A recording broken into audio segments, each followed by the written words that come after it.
Welcome back to the Self Love Lifestyle podcast. My name is Melanie Monaco, and I am a self love coach. I mentor self love coaches and train them in my self love coach certification program, which is an internationally accredited program with hundreds of graduates in over 20 countries that I've been facilitating for many years now. And I'm also a priestess initiate, which means that I offer ritual facilitation and ceremonies in my guided rituals membership and app. I also offer an initiation program for those who want to connect deeper to their own ancestral ceremonial traditions and step forward into spiritual leadership through offering rituals and ceremonies that are aligned with their bloodline, their spiritual lineage, and their unique essence. I am so excited to be here because I am going to be sharing just a little candid update on what I've been working on.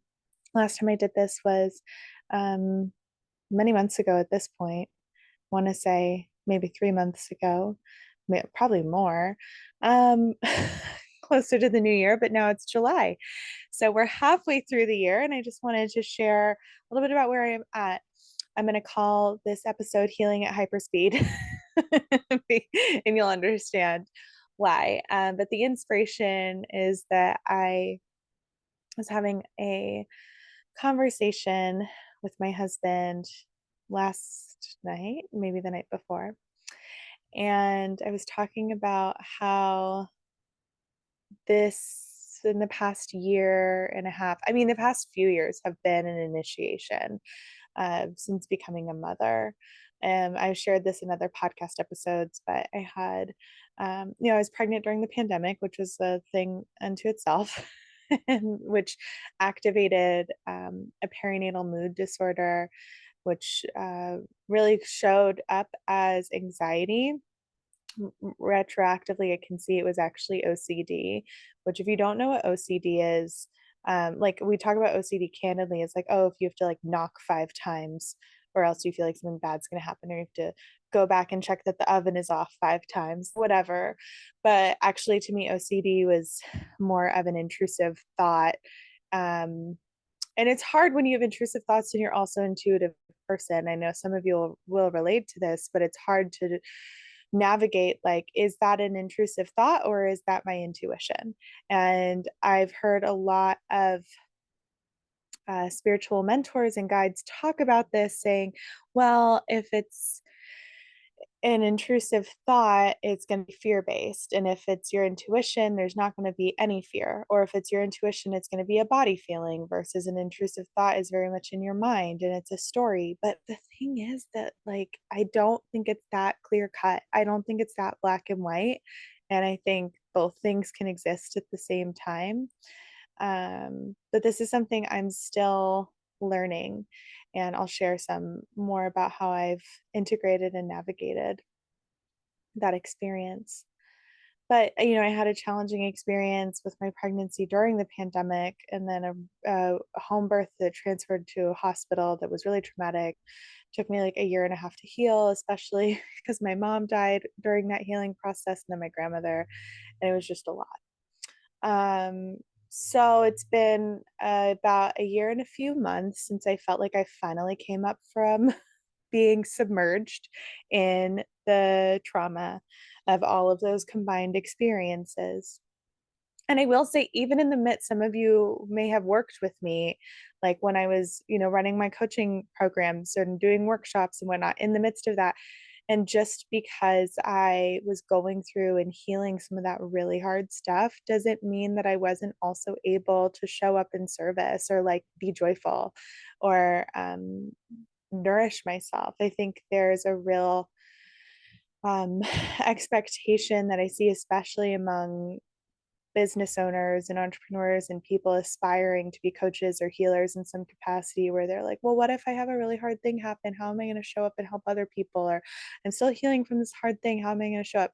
I had already started my business and was like in full force with my business, with it being the way that we pay our bills, when all this stuff happened. And it wasn't an option for me to not show up for my business, not only circumstantially with wanting to buffer myself to have a easeful maternity leave, but also because my business is my soul's work. Like I love this work, and it helped me so much to see people healing, to facilitate healing, because each time I got to experience that, um, it was like I came back to myself. So I just want to plant that seed for you if you've had doubts of like, well, how can you be going through such a hard time and like still show up and help people? Two things can be true. And it's all about expanding your capacity. You can be grieving and also healing and also helping and also joyful all at the same time. Okay, so that's just some background context in case you weren't already aware of that, or just a recap if it's been a while since you heard some of my personal shares. And I try to be selective as to when I share some of my personal stuff. But recently, so at the end of last year, I had a lot of drama in my family that resulted in repressed memories surfacing from my childhood, which made a lot of things make a lot of sense in terms of the way my it just made a lot of sense why I have CPTSD, like why I've struggled with mental health, and the ways in which that has manifested. I feel like I finally had all the information I needed in order to actually be able to heal. And it's resulted in, some, I don't know, this feels like a hard word, but like not quite estrangement, but like firm boundaries with some family members. And Sam, my husband, showed me an article last night that was like talking about how 24, I can't remember exactly, but somewhere like around 25%, a little lower than 25% of millennials, which I am a millennial, are estranged from some part of their family, and how that's the highest number ever in like recorded history of this type of circumstance. The article didn't talk about this aspect of it, but everybody who was interviewed in the article was a woman. And everybody who I know, for the most part, I mean, I do actually know men who are estranged from their family, but most of the people I know who are estranged from their family are women, or people in the LGBTQIA plus community, which makes a lot of sense to me, because let's think about how women couldn't even like open a credit card till, you know, the last generation. It was like what, the 70s or 80s. It's like kind of bonkers. Couldn't own your own house, couldn't like own your own property, couldn't have a loan. Um, it was hard to start businesses. Women just didn't, and still there is not, we don't have equal pay, but like women have historically not had access to capital to ensure that their basic needs are being met: housing, money for food, access to land to grow food, um, being able to provide for children. The list goes on, and this is still a struggle today. But it makes sense to me that like we have, in a lot of ways more rights than um, we've had in quite a long time. And so it makes sense to me that women would feel safer leaving toxic relationships in any form, whether that is, you know, a romantic relationship or a toxic relationship in family. And, with family, there's this idea of like, well, family is family, and like you need to just make up because you're family, and we have to get through because we're family. And like, yes, to a certain extent, but we wouldn't tell, and well, some some people say this, but please don't believe them. We try not to tell people to stay in abusive relationships, right? Like if you're continually being abused by somebody, if you're a good friend, you're going to tell, or if your good friend is going to tell you to leave, or if you have a friend who's being abused, you're going to tell them to leave, right? But yet we offer a lot of um a lot more grace to family members, but to an extent that is probably pretty harmful. I'm seeing this pattern, and then it was, written up in this article Sam showed me of how millennials are finding chosen family and excommunicating themselves in different levels from their blood family. And the implications, I think, of that are really that women have the more rights. They don't have to be like, oh, if something happens in my marriage or my husband dies, then I have to have a soft place to land. And since I can't open a credit card or I don't have any capital or the house won't belong to me, it won't be in my name, I have to be able to have a family to rely on. But now, like, that's not quite as threatening as it once was. And so we have the freedom to be able to say, you're not treating me right. Just because you're my family doesn't mean that I have to give you endless access to me when you're continually harming me. Such an interesting trend.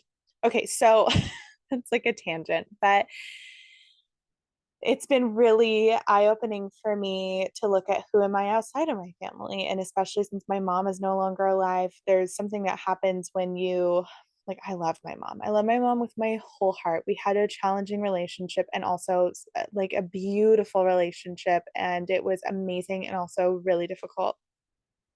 We were mirrors for each other in amazing ways and challenging ways. And but since she's no longer in the physical realm, I don't have to um go above and beyond to hide uncomfortable truths from her or from myself in order to ensure our relationship lasts, in order to preserve our relationship. I no longer have to preserve the relationship in the head, so I can face more uncomfortable truths about my mom didn't abuse me, but like, abuse that I experienced in my family, and abuse my mom experienced, and things that happened because I no longer, she was not willing to face those things. So I no longer have to worry about preserving and protecting her by not talking about things because she's not in the physical realm anymore. And there's a certain liberation that comes from either if somebody in your family dies or if you excommunicate yourself, the ways in which you're able to look at the uncomfortable truths and heal from them more because you no longer have to preserve that relationship. I'm not recommending that you excommunicate yourself from your family. It is not the easier path. Um, this is just a component of it that I think has led to some really beautiful healing for me, because I'm able to face more uncomfortable truths because there are certain relationships I no longer have to preserve. And it's pretty eye-opening. So since that happened at the end of last year, I also started my priestess initiation, my formal priestess initiation. I was already like priestessing, I just didn't call it that. But I've done my guided rituals since 2020, and my great uncle initiated me with a vision quest in 2017, 2018. So I've been like doing the work for some time, even outside of that. I started doing ritual in my early 20s, with a women's artist collective in New York City, and we explored the intersection of art and ritual in ceremonial performance art pieces. It was really cool. And I did that, I mean, that was 10 years ago. So anyway, I've been doing this for a while, and that being said, my formal priestess initiation has been really wild in that each month we embody a certain archetype, and archetypes are different faces of the goddess, or um, archetypes, if you've heard me talk about them before, they are really like an energetic entity that is represented through characters or symbols. So an archetype is like the maiden, mother, crone. Like those are three different archetypes. Or the princess, right? Cinderella, Sleeping Beauty, Snow White are all the same archetype of the princess, the maiden. Or if you look at like the old crone or the hag archetype, you see that in, the old witch in Cinderella, or the the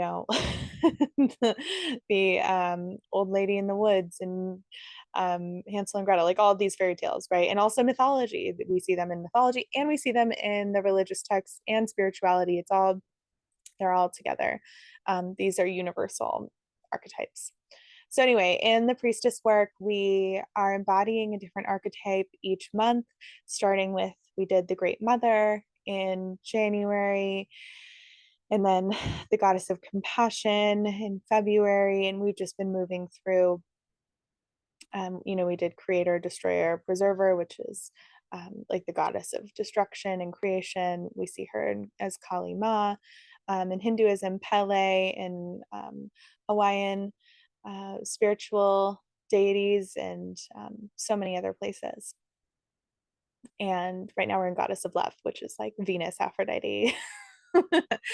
Anyway, I feel like what's been really interesting about this experience for me has been that as I've embodied and worked with the energy and, sitting in temple for like at least 8 hours each month, um, sometimes 10, I've been really sitting with the ways in which these archetype qualities are highlighting things that need to be healed within me. So what I identified in the Great Mother temple, the first archetype we worked with in the year of the wounds that needed to be healed within me were like my inner child who still doesn't feel safe or has needs to protect.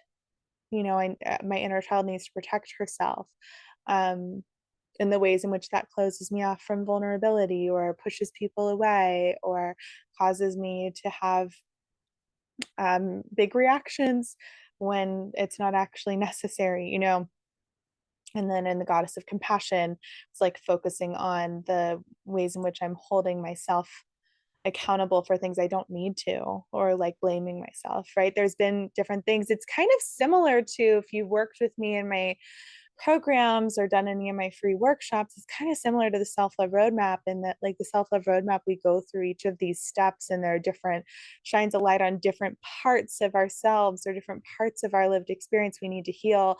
The priestess work is doing that just in a different type of way, which is really cool to experience. And I feel like I've been on healing hyperspeed since I basically said I was going to sign up to do this priestess work. It's almost as if the universe is like, okay, here's all the things you need to heal so that you can show up and your most in your sacred authority, so you can help people in a greater capacity. Because the more that we heal ourselves, the deeper we go into our own shadows and learn from them, the more self-awareness we have, the more capacity we have to hold space for other people's experiences and to help them.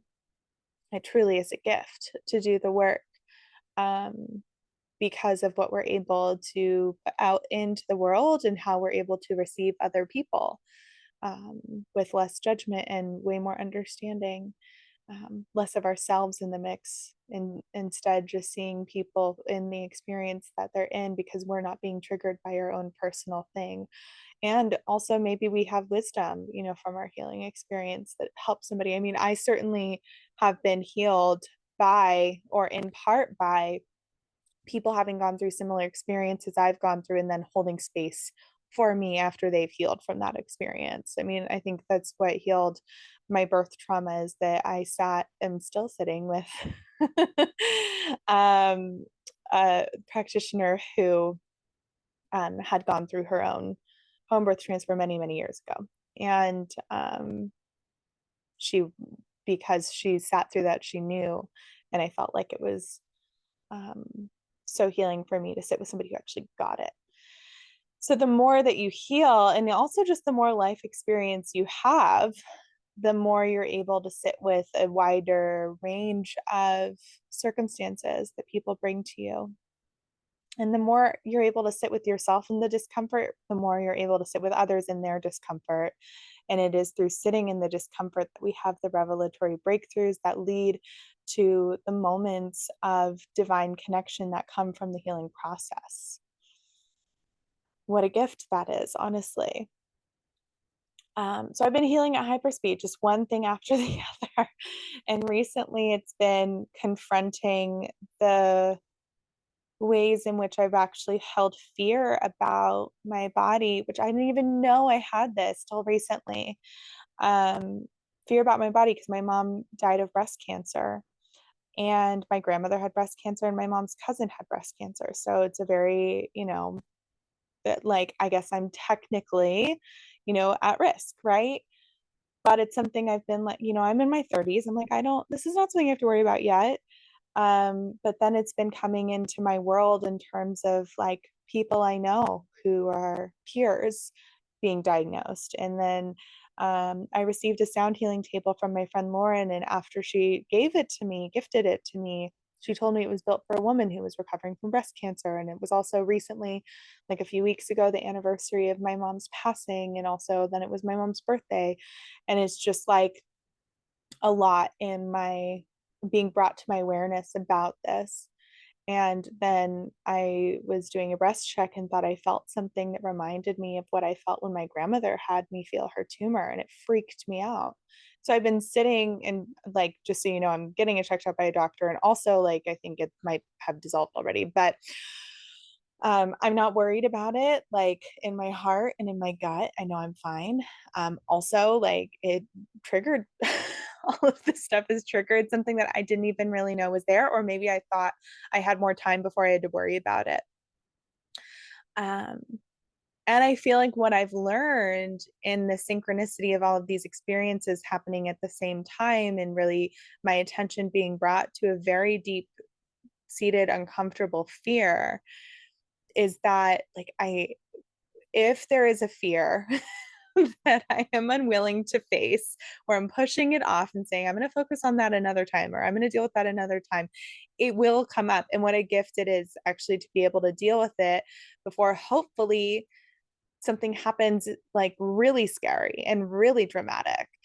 My hope is that, I'm facing this fear and processing it somatically, psychologically, and in community and spiritually, so that hopefully it's not something I have to, um, that gets compounded over time. And I now have a foundation of greater trust for my body, and also just preventative medicine that I get to implement now that I'm bringing my awareness to it. Because it's something, when my mom was sick, her cancer was her whole life. And I really resented that. I was like, why don't you do other things other than reading about cancer? Like, I remember being home, visiting home at one point in my 20s, and I came downstairs in the morning and my mom was like watching a workshop on cancer healing at like 7 in the morning. I'm like, what are you doing? Like, go outside, live your life. Like, you don't have to spend every waking minute of every single day working on your cancer treatment. But I now understand, she was just trying to heal herself, and like that was all she could do, to not just get caught in the spiral of fear. She felt like she had to constantly be focusing on it because that gave her a sense of control over something that she had very little control over. And now I have a greater understanding. But at the time, I was very like just frustrated by that.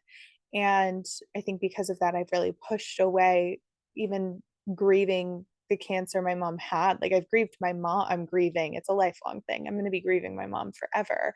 But I don't know how much weight I put into, or how much work I've put into grieving the fact that she had breast cancer. You know what I mean? Like, I've grieved that she's died, but I don't know that I've grieved that it's because of breast cancer.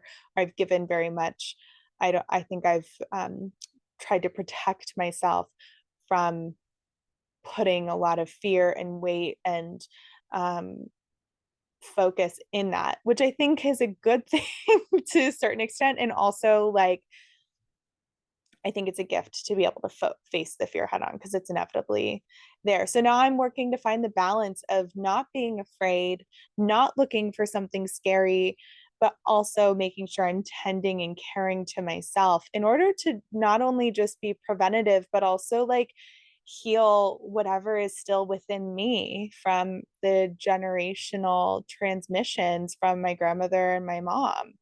Like whatever has been in their bodies is also in my body and through genetics and just energy. And so, how can I help do some of that generational healing for the descendants of my lineage?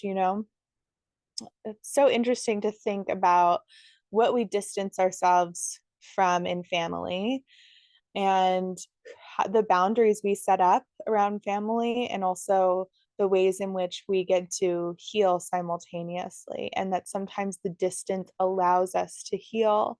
And maybe like that'll mean, for my family that is living, that I'm not as close with as I once was, that I currently have boundaries with, maybe that'll mean that like the more that I heal, the more capacity I have to be able to show up in those relationships, or maybe energetically things will change. But we'll see. Healing at hyper speed. There's been so much that I've been working on healing this past year. That was just like the most recent one, but looking at the ways in which I've been healing in romantic relationship with my husband, and healing other things intergenerationally with my mom, my matriarchal line. So much has come forward. It's pretty incredible to me to see. And I think this is a really beautiful reminder that if you feel like maybe you feel like you can't catch a break, that once you uncover something, a trap door opens and you're like brought back into the depths of healing something new. Know that you're not alone. Um, because that's, I think, part of the path of being a healer, is that you're constantly being initiated so that you can serve other people in a greater level. um that's my update. I'm trying to think if there's anything else I want to share with you.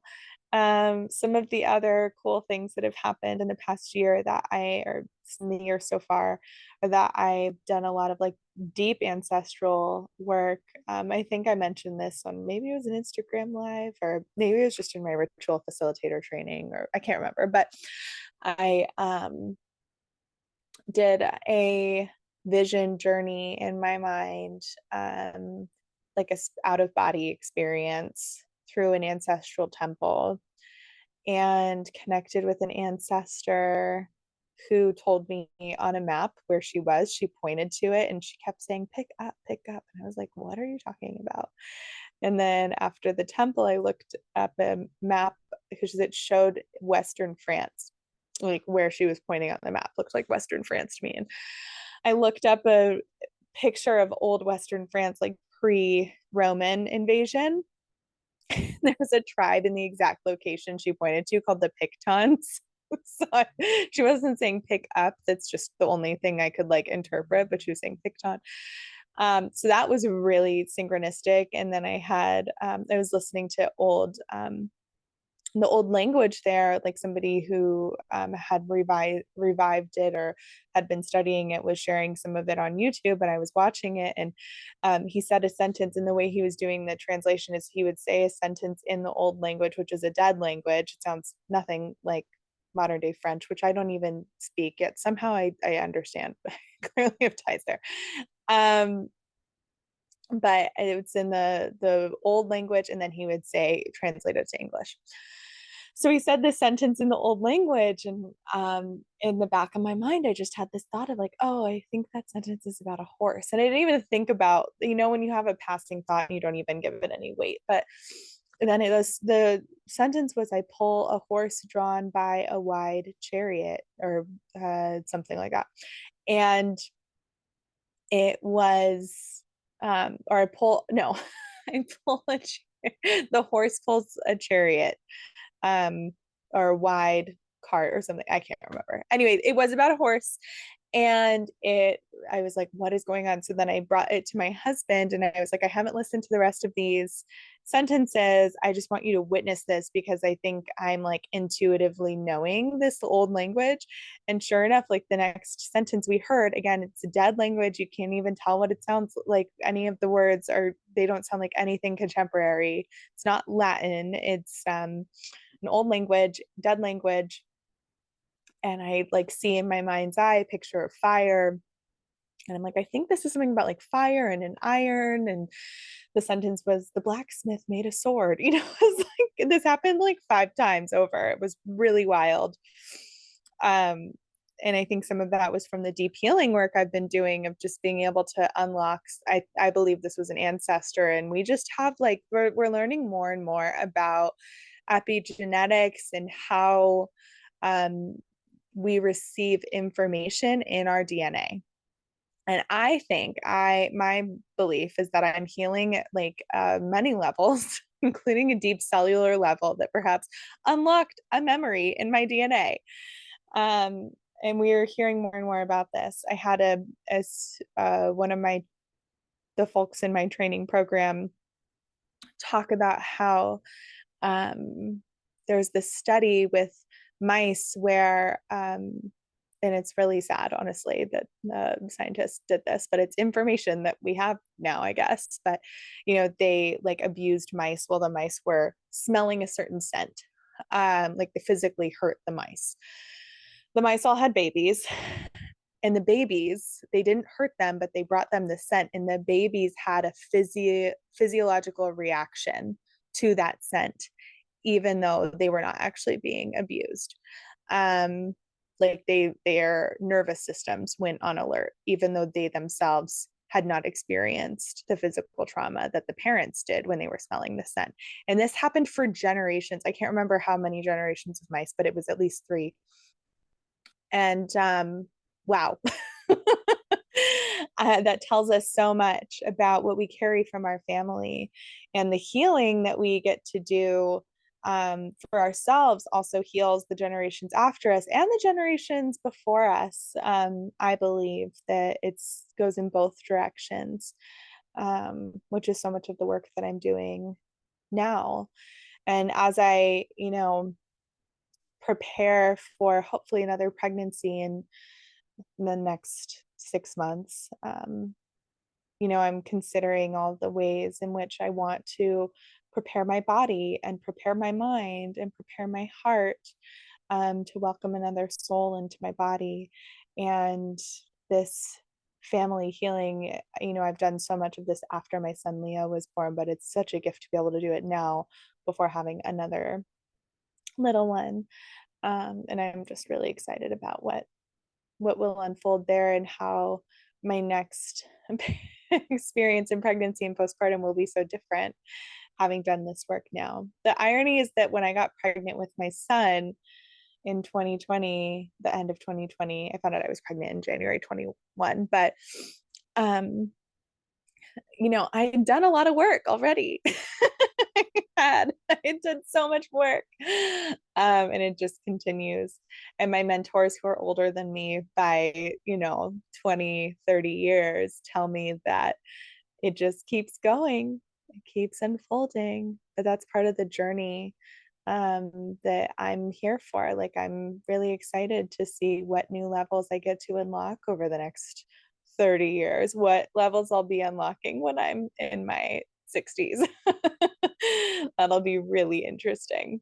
But for now, I feel like I'm doing a lot and healing at hyperspeed and grateful for the experience. I also will say, like, yesterday I was feeling a lot of anxiety about the stuff with my, with the breast cancer in my family and like what I thought I felt in my breast. And so I knew for me, salt water is a great healer. So first thing in the morning, I took my son, put him in the car, and I got in the car and we drove to the beach and played in the ocean. And I just fully, even though it's very cold still here, it's been hot, like the weather has been hot, but the ocean's always pretty cold here in Maine.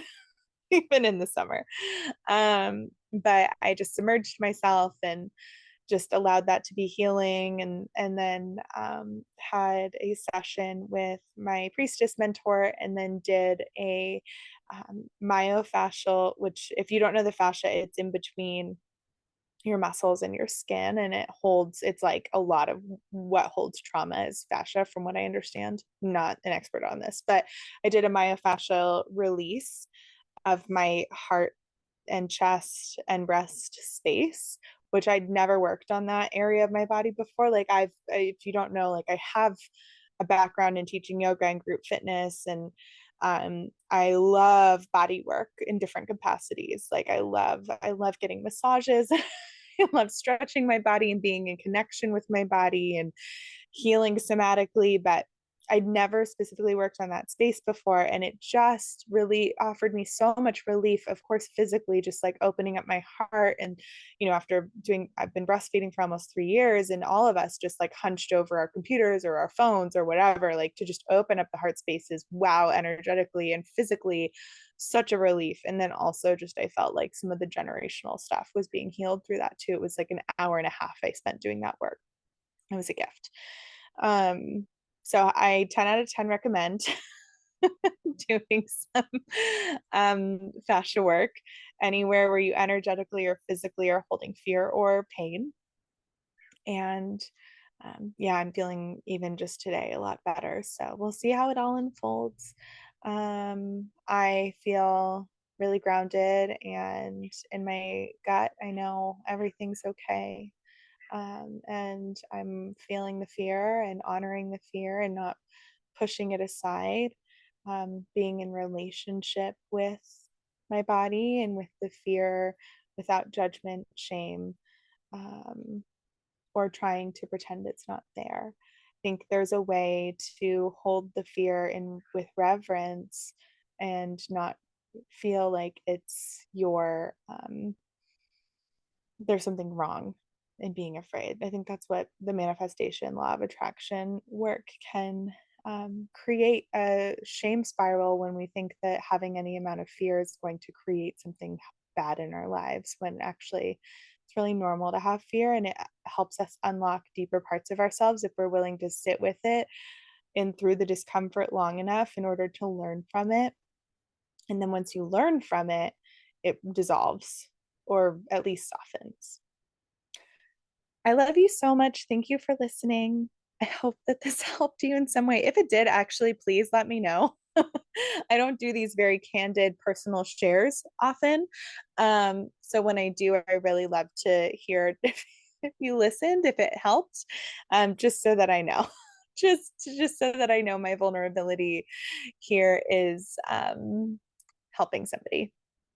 I love you so much. I hope to see you soon. And if you need anything, you know where to find me. Just if you want to find different ways to work with me, we have our self-love coach certification program starting September 1st. I'm doing another ritual facilitator training initiation program in September, starting with the fall equinox. It's like September 21st. I also have my guided rituals membership, which is available to download on iOS as an app. I think it's still being developed for Google Play, or the Android stores, but it's in process. You can still sign up on the desktop version and receive the membership that way. And you can access it on your phone or desktop or tablet or whatever. But it's a library of over 100 rituals and all different kinds. The one I just uploaded yesterday was a ritual for processing anger in a healthy way, processing rage in a healthy way. But there's so many different ones, but that was a really good one. So I hope you'll check it out. And if you have any questions about any of these offerings, or you just want to chat, I am here to hear you. You can find me on social media at the Self Love Lifestyle. You can send me an email. You can go to my website, melaniemonaco.com. Yeah, I look forward to connecting with you. Have a beautiful day. Love you so much.